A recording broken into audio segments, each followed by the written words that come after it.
Action to action, direct action, Sunni জামাতের action, direct action, রহিম ভাইয়ের action, direct action, Sunni জামাতের action, direct action, রহিম ভাইয়ের শহীদ কেন প্রশাসন জবাব দেন,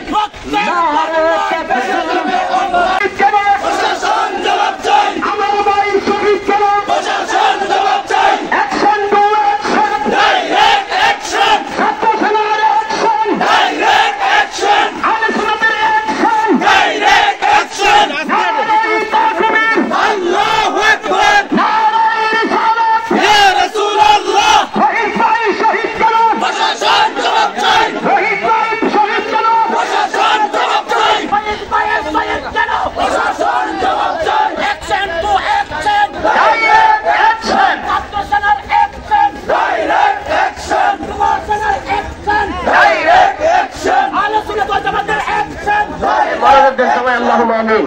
সবাই মনোযোগ দেন, আল্লাহুম্মা আমিন।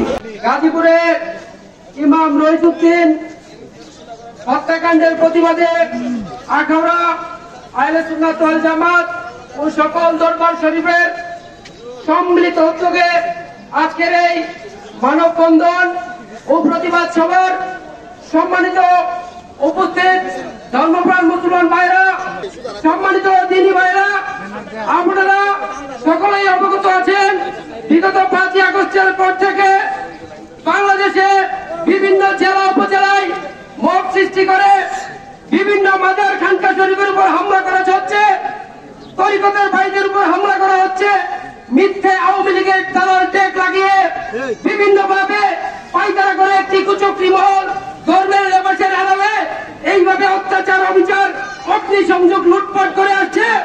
আমরা শান্তিপ্রিয় মানুষ, আমরা সুন্নি জামাতের লোক, সবসময় শান্তিতে বিশ্বাস করি। আমরা সহজে কারোর সাথে রাখতে চাই না, আমরা সহজে কারোর সাথে ঝগড়া বিবাদ ফেসাতে যেতে চাই না। যদি আমাদেরকে আপনারা খেপিয়ে দেন, যদি আমাদেরকে আপনাদের সম্মুখে দাঁড় করিয়ে দেন, সেই জবাব কিন্তু চূড়ান্ত ভাবে আমরা দেব এবং আমরা ইতিহাস করে দেব বাংলার মাটিতে। এখনো সময় আছে, ইসলামের লেবাসির আড়ালে এইরকম উস্কানিমূলক ঘটনা, এইরকম মব সৃষ্টি করে একজন ইমামের বিরুদ্ধে মিথ্যে অভিযোগ এনে, অপবাদ এনে, গণধুলাই দিয়ে আপনারা আইন হাতে তুলে নিয়ে এইভাবে মেরে ফেলবেন। আজকে 8 দিন অতিবাহিত হয়েছে, কোন থানায় মামলা নেওয়া হয়নি, একটি আসামিকেও ধরা হয়নি, কোন ধরনের সরকারের একজন উপদেষ্টাও এই বিষয় নিয়ে বিবৃতি দেয় নাই। কেন দেয় নাই? সুন্নি জামাতের ইমাম, উনি একজন আলেম, আকীদাগত পার্থক্য থাকতেই পারে, মত পার্থক্য সকলেরই আছে, এই জন্য অন্যায়ভাবে বিনা বিচারে একজন ইমামকে এভাবে হত্যা করা হলো। সারা দেশে প্রত্যেক দিন আন্দোলন, মিছিল, মানববন্ধন হচ্ছে, সরকারের কোন প্রশাসনের টনক নড়ছে না। এভাবে চলতে থাকলে এই দেশে ইসলামিক দলগুলোর মধ্যে দাঙ্গা হাঙ্গামা সৃষ্টি হবে।